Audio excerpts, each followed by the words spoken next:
सभी को मेरा नमस्कार दिल से। आइए मेरे साथ भगवत गीता जी का पठन और श्रवण शुरू करते हैं। लेकिन पहले ये लेक्चर्स दूर दूर तक पहुंचाएं, लाइक शेयर सब्सक्राइब। और हम लोग ऑनलाइन योगा सेशंस भी लेते हैं, पिछले 30 साल से ले रहे हैं और हमारे से हर बीमारी के लोग ठीक हुए हैं, चाहे वो फिज़िकल हों चाहे मेंटल हों। तो हमारे साथ योग में जुड़ने के लिए आप मुझे कॉल कर सकते हैं 9953244526। आइए भगवत गीता जी शुरू करते हैं। ज्ञान मुद्रा, एक बार ओम की ध्वनि।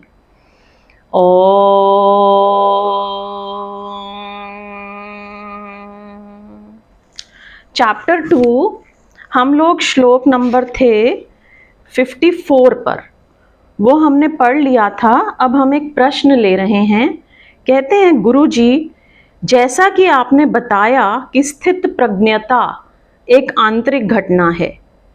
इस जो श्लोक हमने पढ़ा था उसमें अर्जुन जी महाराज पूछते हैं कि जो एक परफेक्ट पर्सन है, स्थित प्रज्ञ, जिसकी प्रज्ञा स्थिर हो गई, वो कैसा होता है। तो इसका ये प्रश्न था अर्जुन का। इसका उत्तर कृष्ण जी नेक्स्ट श्लोक से देंगे, 19 श्लोकों तक, अगले 19 श्लोकों तक। तो अभी इस प्रश्न में वो अर्जुन के प्रश्न के उसमें जो प्रश्न उन्होंने पूछा है, तो एक प्रश्न कोई व्यक्ति पूछ रहा है कि गुरु जी, जैसा कि आपने बताया था स्थित प्रज्ञता एक आंतरिक घटना है और स्थित प्रज्ञ पुरुष जो जीवन जीता है वह कोई पैटर्न में नहीं जीता है। तो जैसे कि बुद्ध के तीनों उत्तर अलग रहे, तो बाहर से भी हम कैसे निश्चित कर पाएं कि फलाना व्यक्ति स्थित प्रज्ञ है। ठीक पूछते हैं। जिस व्यक्ति के भीतर जीवन में सत्य की किरणें फैल जाती हैं, सत्य का सूर्य उगता है और जिसकी आंतरिक चेतना जागृति को, पूर्ण जागृति को उपलब्ध हो जाती है, उसका जीवन स्पॉन्टेनियस हो जाता है, सहज हो जाता है, सहज स्फूर्त हो जाता है। उसके जीवन में किसी पैटर्न को, किसी ढांचे को खोजना मुश्किल है। उसके जीवन में कोई बंधी बंधाई रेखाएं नहीं होती। उस व्यक्ति का जीवन रेल की पटरियों पर दौड़ता हुआ जीवन नहीं होता। गंगा की तरह भागता हुआ, स्वतंत्रता से भरा हुआ जीवन होता है। वहां कोई रेल की पटरियां नहीं बंधी हुई कि जिन पर चलता है वैसा व्यक्ति। लेकिन फिर भी कुछ बातें कही जा सकती हैं, क्योंकि उसके नो पैटर्न में भी एक बहुत गहरा पैटर्न होता है। उसके न ढांचे में भी, उसके ढांचे के अभाव में भी एक गहरी आंतरिक व्यवस्था होती है, एक इनर डिसिप्लिन होती है। ऊपर से कोई ढांचा नहीं होता। अब जैसा इतना तो कहा ही जा सकता है कि उसका जीवन सहज स्फूर्त होता है, स्पॉन्टेनियस होता है। बुद्ध सुबह कुछ कहते हैं, दोपहर कुछ कहते हैं, सांझ कुछ कहते हैं। पैटर्न नहीं है, फिर भी पैटर्न है, ढांचा नहीं है। सुबह जो कहा था वही दोपहर नहीं दोहराया। लेकिन इन 3 अलग अलग घटनाओं में, इन 3 असंगतियों में, इस इनकंसिस्टेंसी में भी एक भीतरी कंसिस्टेंसी है। सुबह भी बुद्ध सहज उत्तर देते हैं, दोपहर भी, सांझ भी। सुबह भी देख लेते हैं कि वो आदमी सिर्फ प्रमाण चाहता है, दोपहर भी देख लेते हैं कि प्रमाण चाह रहा है, सांझ भी देख लेते हैं कि प्रमाण चाह रहा है। सुबह भी उसे डगमगा देते हैं, दोपहर भी और सांझ भी डगमगा देते हैं। बुद्ध के ऊपर कोई मृत ढांचा नहीं है, लेकिन एक जीवंत धारा है। पर उस जीवंत धारा के संबंध में कुछ इशारे किए जा सकते हैं। जैसे एक इशारा यही किया जा सकता है कि स्थित प्रज्ञ का जीवन सहज स्फूर्त, तत्क्षण स्फूर्त, स्पॉन्टेनियस है। इसलिए 2 स्थित प्रज्ञ के जीवनों को ऊपर से बिल्कुल अलग अलग होते हुए भी भीतर की एकता को जांचा जा सकता है, पहचाना जा सकता है। महावीर देखो, जो भी स्थित प्रज्ञ पुरुष होता है ना, इनफैक्ट जो भी लोग होते हैं सब ऊपर से एक दूसरे से डिफरेंट होते हैं, लेकिन भीतर से जो स्थित प्रज्ञ पुरुष होता है ना, उसकी एकता को जाना पहचाना जा सकता है। एक एग्जाम्पल दे रहे हैं, कहते हैं कि बुद्ध और महावीर एक बार एक ही गांव में एक ही धर्मशाला में ठहरे। अब एक ही धर्मशाला में दो स्थित प्रज्ञ, ऐसा कम होता है। एक ही बार पृथ्वी पर दो स्थित प्रज्ञ पुरुष मुश्किल से होते हैं। एक ही धर्मशाला में, एक ही गांव में, बहुत रेयर फिनोमिनन, बहुत अद्भुत घटना है। कहते हैं एक ही टाइम पे पृथ्वी पे दो स्थित प्रज्ञ पुरुष होना बहुत ही अद्भुत घटना है, लेकिन वो दोनों एक ही टाइम पे हुए और एक ही धर्मशाला में बाई चांस ठहरे हुए थे। तो मुझसे मित्रों ने पूछा कि क्या इतने अहंकारी रहे होंगे कि आपस में मिले भी नहीं। हमको ऐसा ही सूझता है एकदम से, क्योंकि हम जब नहीं मिलते किसी से तो सिर्फ अहंकार के कारण नहीं मिलते, और हमारे पास कोई कारण नहीं होता क्यों मिले हम। लेकिन हमको यह पता ही नहीं होता कि अहंकार ना बचा हो तो मिलना कैसे हो सकता है। ये हमें पता ही नहीं है कि निरअहंकार में भी मिलना नहीं हो सकता, क्योंकि मिलने वाला भी अहंकार है, न मिलने वाला भी अहंकार है। हमें ख्याल ही नहीं आती वो बात, मिले कौन। अब देखिए, बुद्ध और महावीर की बात हो रही है, कहते हैं मिले कौन। होना तो चाहिए ना कोई मिलने के लिए भी, न मिलने के लिए भी। बुद्ध हैं कहाँ, महावीर हैं कहाँ, किससे मिलना है। कोई पराया बचा है जिससे मिलना है। बुद्ध अगर बचे होते तो चले जाते महावीर से मिलने, या इनकार करते मिलने से।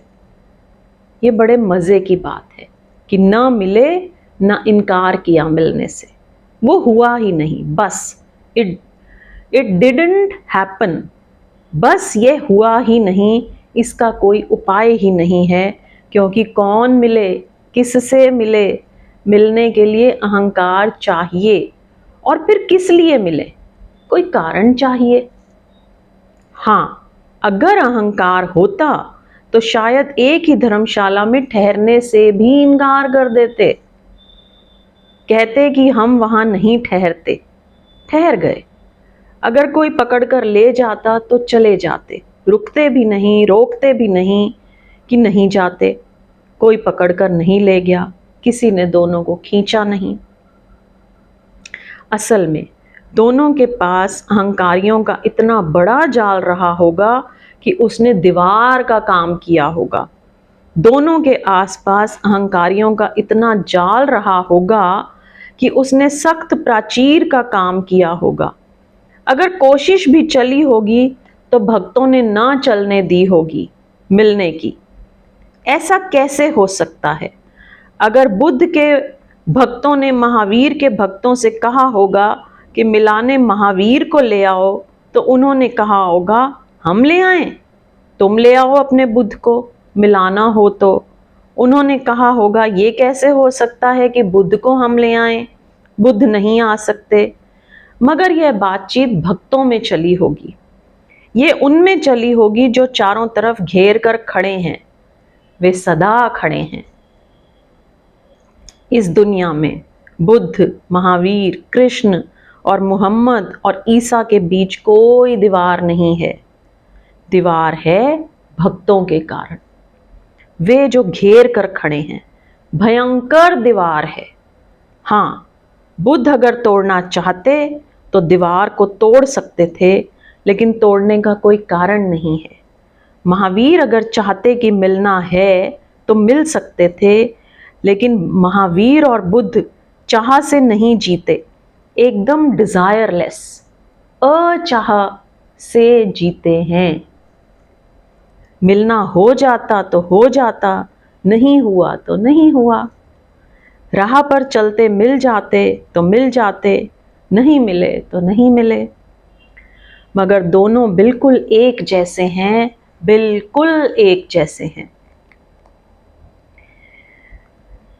एक और मित्र ने इस संबंध में मुझे चिट्ठी लिखकर भेजी है कि आप कहते हैं कि महावीर और बुद्ध जो कहते हैं वो बिल्कुल एक है, तो क्या महावीर और बुद्ध को दिखाई नहीं पड़ा कि ये एक है? बिल्कुल दिखाई पड़ता था, बिल्कुल दिखाई पड़ता था। तो उन्होंने पूछा कि अगर दिखाई पड़ता था तो उन्होंने कह क्यों नहीं दिया कि एक है? अब एग्जाम्पल ले रहे हैं। उन्होंने नहीं कहा आप पर कृपा करके, क्योंकि अगर बुद्ध और महावीर कह दें कि बिल्कुल एक है तो आप सिर्फ कंफ्यूज्ड होंगे और कुछ भी नहीं हो सकता। आप सिर्फ विभ्रमित होंगे और कुछ भी नहीं हो सकता। इसलिए महावीर कहे चले जाते हैं कि जो मैं कह रहा हूं वही ठीक है, जो बुद्ध बेकार है, वह जो मैं कह रहा हूं यही ठीक है। आप इतने कमजोर चित्त हैं कि अगर महावीर इतने अतिशय से ना बोलें तो आपके चित्त पर कोई परिणाम ही नहीं होने वाला। अगर महावीर को ज्ञानियों के बीच में बोलना पड़े तो महावीर कहेंगे कि सभी ठीक है। अगर बुद्ध को ज्ञानियों के बीच बोलना पड़े तो बुद्ध कहेंगे सभी ठीक है। अगर ज्ञानियों के बीच में बोलना पड़े तो बुद्ध बोलेंगे ही नहीं, महावीर बोलेंगे ही नहीं। इतना भी नहीं कहेंगे कि सभी ठीक है, लेकिन बोलना पड़ता है अज्ञानियों के बीच में। ये बुद्ध और महावीर की पीड़ा आपको पता नहीं है। बोलना पड़ता है उनके बीच जिन्हें कुछ भी पता नहीं है। उनके लिए इस तरह के एब्सोल्यूट स्टेटमेंट, इस तरह के निरपेक्ष वचन कि सभी ठीक सिर्फ व्यर्थ होंगे, अर्थहीन होंगे। मान लो जैसा कि हम सब अज्ञानी हैं, हम सब एक पहाड़ पर चढ़ रहे हैं। मैं इस रास्ते से चढ़ रही हूँ, आप इससे, आप इससे, आप इससे।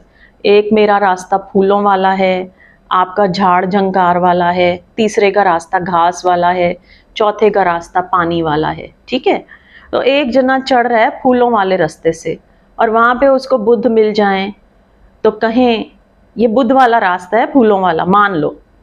तो बुद्ध वाले रास्ते से चढ़ रहा है और बुद्ध मिल जाएं और वो कहें कि महावीर के रास्ते, सॉरी, अगर महावीर मिल जाएं वो कहें कि भाई ये रास्ता ठीक नहीं है, मेरे रास्ते पर चलो, तो वो हट जाएगा वहां से, है ना, और दूसरा रास्ता लेगा, फिर तीसरा लेगा, फिर चौथा लेगा। तो इस तरह से वो कभी पहुंच नहीं पाएगा। इसलिए हर कोई कहता है कि मेरा रास्ता ठीक है, इसी से चले जाओ। और जब पहुंच जाओगे ना तो मंजिल एक ही होगी। बुद्ध की भी, महावीर की भी, मोहम्मद की भी, क्राइस्ट की भी, कृष्ण की भी, सब एक ही होगी, लेकिन रास्ते अलग अलग हैं।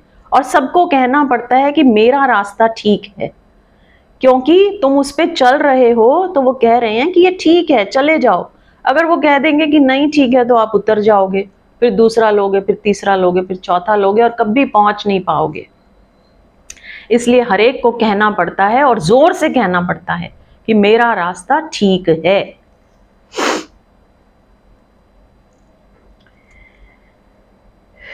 ये बुद्ध और महावीर की पीड़ा आपको पता नहीं है। बोलना पड़ता है उनके बीच में जिन्हें कुछ भी पता नहीं है।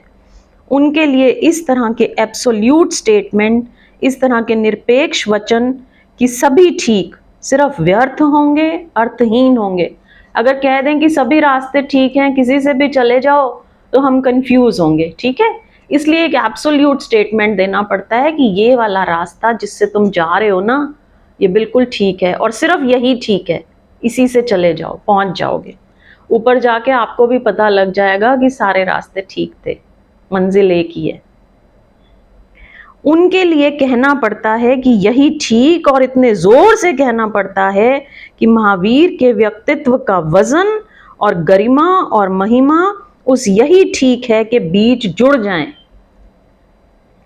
तो शायद आप 2 कदम उठाएं। हाँ, महावीर भली भांति जानते हैं कि जिस दिन आप पहुंचेंगे तो आप जान लेंगे कि सभी ठीक हैं। लेकिन क्या उस दिन के लिए छोड़ दी लेकिन वह उस दिन के लिए छोड़ दिया जाता है, उसके लिए अभी कोई चिंता करने की ज़रूरत नहीं है।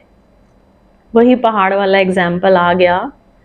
पहाड़ पर आप चल रहे हैं, मैं अपने रास्ते को कहता हूँ यही ठीक, आप कहते हैं उस रास्ते के बाबत क्या ख्याल है, वह जो वहाँ से जा रहा है, तो मैं कहता हूँ बिल्कुल गलत। जब मैं कहता हूँ बिल्कुल गलत तो मेरा मतलब यह नहीं होता कि वह बिल्कुल गलत, मैं भली भांति जानता हूँ कि उससे भी लोग पहुँचते हैं। लेकिन 1000 रास्ते जा रहे हैं पहाड़ पर और आप चल सकते हैं सिर्फ एक पर, 1000 पर नहीं। और अगर आपको 1000 ही ठीक दिखाई पड़ जाएं तो संभावना ये नहीं है कि आप 1000 पर चलें, संभावना यही है कि आप एक पर भी ना चलें। 2 कदम एक पर चलें, फिर 2 कदम दूसरे पर चलें, फिर 2 कदम तीसरे पर चलें। जैसा आपका चित्त है डावाडोल, वो रास्ते बदलता रहे और आप पहाड़ के नीचे ही भटकते रहें। 1000 रास्ते भी पहुंच जाते हैं पहाड़ पर, लेकिन 1000 रास्तों से चलकर कोई भी नहीं पहुंचता। अनंत रास्ते पहुंचते हैं परमात्मा तक, लेकिन अनंत रास्तों से कोई भी कभी नहीं पहुंचा। पहुंचने वाले सदा एक ही रास्ते से पहुंचते हैं। ब्यूटीफुल, ठीक है। तो कोई भी एक रास्ता पकड़ लो, लेकिन दृढ़ निश्चय से उसी पर चलो तो पहुंच जाओगे।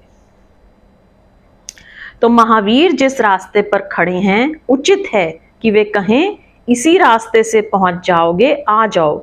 और जरूरी है कि आपको इस रास्ते पर चलने के लिए भरोसा और निष्ठा आ सके। वे कहें कि बाकी कोई रास्ता नहीं पहुंचाता है। महावीर को आपकी वजह से असत्य बोलने पड़ते हैं और बुद्ध को भी आपकी वजह से असत्य बोलने पड़ते हैं। मनुष्य के ऊपर जो अनुकंपा है ज्ञानियों की, उसकी वजह से उन्हें ढेर असत्य बोलने पड़ते हैं। लेकिन इस भरोसे में वे असत्य बोले जाते हैं कि आप एक से भी चढ़कर जब शिखर पर पहुंच जाएंगे, तब आप खुद ही देख लेंगे कि सभी रास्ते वहीं ले गए हैं। अब पूछा है कि क्या ढांचा होगा, स्थित प्रज्ञ का क्या ढांचा होगा? ढांचा कोई नहीं होगा। ऊपर से ढांचे नहीं दिखाई पड़ेंगे, लेकिन अगर बहुत गहरे में खोजबीन की तो बहुत जीवंत पैटर्न, लिविंग पैटर्न होंगे। पैटर्न भी डेड और लिविंग हो सकते हैं। एग्जाम्पल, एक चित्रकार एक चित्र बनाता है, वो डेड होता है। लेकिन एक चित्र प्रकृति बनाती है, वो लिविंग होता है।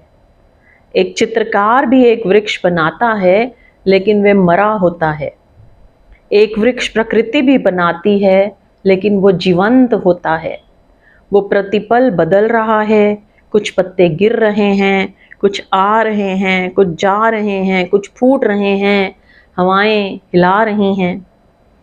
एक सूर्य सुबह उगता है और एक वैन गॉग भी सूर्यदेव का चित्र बनाता है, सूर्योदय का चित्र बनाता है। लेकिन वैन गॉग के सूर्योदय का चित्र ठहरा हुआ है, स्टैटिक है, स्टेगनेंट है। सुबह का सूरज कभी नहीं ठहरता है, उगता ही चला जाता है, कहीं नहीं ठहरता। इतना उगता चला जाता है कि डूब जाता है, एक क्षण नहीं ठहरता है। जिंदगी में जो पैटर्न है वो सब जीवित हैं। वो ऐसे ही हैं जैसे किसी वृक्ष के नीचे खड़े हो जाएं। पत्तों से छन कर धूप की किरणें आती हैं, वृक्ष में हवाएं दौड़ती हैं, नीचे छाया और धूप का एक जाल बन जाता है। वो प्रतिपल कंपता रहता है, बदलता रहता है प्रतिपल। स्थित प्रज्ञ की प्रज्ञा तो स्थिर होती है, लेकिन उसके जीवन का पैटर्न बिल्कुल जीवंत होता है। वो प्रतिपल बदलता रहता है। कृष्ण से देखिए कितना बढ़िया एग्जाम्पल है कि कृष्ण से ज्यादा बदलता हुआ व्यक्ति खोजना मुश्किल है। नहीं तो हम सोच ही नहीं सकते कि एक ही आदमी बांसुरी भी बजाए और एक ही आदमी सुदर्शन चक्र लेकर भी खड़ा हो जाए और एक ही आदमी गोपियों के साथ नाचे भी और इतना कोमल, और वही आदमी युद्ध के लिए इतना सख्त हो जाए, और वही आदमी नदी में स्नान करती स्त्रियों के कपड़े लेकर वृक्ष पर चढ़ जाए, और वही आदमी नग्न होती द्रौपदी के लिए वस्त्र बढ़ाता रहे, और एक ही आदमी इतने बदले पैटर्न। जिन्होंने कृष्ण को गोपियों के वस्त्र उठाकर वृक्ष पर बैठते देखा होगा, क्या वे सोच सकते थे कि कभी कि किसी नग्न होती स्त्री के यह वस्त्र बढ़ाएगा? ये आदमी भूल कर ऐसा नहीं सोच सकते थे। कोई सोच सकता था कि ये आदमी जो मोर के पंख बांधकर और स्त्रियों के बीच नाचता है, ये आदमी कभी युद्ध के जगत की सबसे मुखर वाणी बन जाएगा? कोई सोच भी नहीं सकता था। मोर के पंखों से और युद्धों का कोई संबंध है, कोई संगति है? लेकिन ये मृत आदमी नहीं है। मोर के पंख इसे बांधते नहीं। यह मृत आदमी नहीं है। बांसुरी की धुन इसे बांधती नहीं। ये मृत आदमी नहीं है, ये जीवित आदमी है। और जीवित आदमी का मतलब ही है रिस्पॉन्सिव।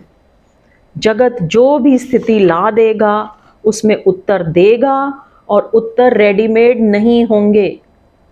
देखो, उत्तर भी स्थिति के हिसाब से बदलते हैं। आज मैं कुछ कहती हूं लेकिन कल स्थिति और होगी तो मैं कुछ और कहूंगी। स्थित प्रज्ञ के उत्तर कभी भी रेडीमेड नहीं है, तैयार नहीं है। ठीक है, कोई रटे रटाए उत्तर नहीं है। उन पर सैमसन की सील नहीं होती। वो रेडीमेड कपड़े नहीं हैं, बने बनाए नहीं हैं कि बस कोई भी पहन ले। वो प्रतिपल प्रतिपल जीवन को दिए गए उत्तर से, प्रतिपल जीवन के प्रति हुई संवेदना से सब कुछ निकलता है। इसलिए एक अनुशासन नहीं है ऊपर, लेकिन भीतर एक गहरा अनुशासन है। और एक बात और, जिनके जीवन में ऊपर से अनुशासन होता है, उनके जीवन में ऊपर अनुशासन इसलिए होता है कि उन्हें इनर डिसिप्लिन का भरोसा नहीं है। उनके भीतर कोई डिसिप्लिन नहीं है। जिन्हें भीतर के अनुशासन का कोई भरोसा नहीं है, वो ऊपर से अनुशासन बांध कर चलते हैं।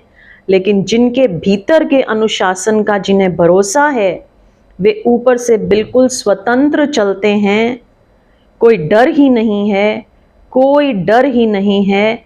वे तैयार होकर नहीं जीते, वे जीते हैं क्योंकि वे तैयार हैं। जो भी स्थिति आएगी उसमें उत्तर उनसे आएगा। उस उत्तर के लिए पहले से तैयार होने की कोई भी जरूरत नहीं है। आज इतना ही। नेक्स्ट सेशन में हम श्री भगवान का उत्तर लेंगे, जिसमें वो 19 श्लोकों में बताते हैं कि profile of a perfect person क्या है। आज इतना ही। लाइक, शेयर, सब्सक्राइब और ऑनलाइन योगा सेशंस ज्वाइन करने के लिए मुझे कांटेक्ट करें 9953244526। एक बार ओम की ध्वनि।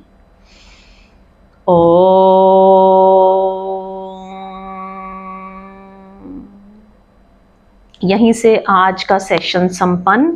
नेक्स्ट सेशन का निमंत्रण। सबका धन्यवाद, सबको नमस्कार। जय Shri Krishna. Thank you everyone. Bye everyone.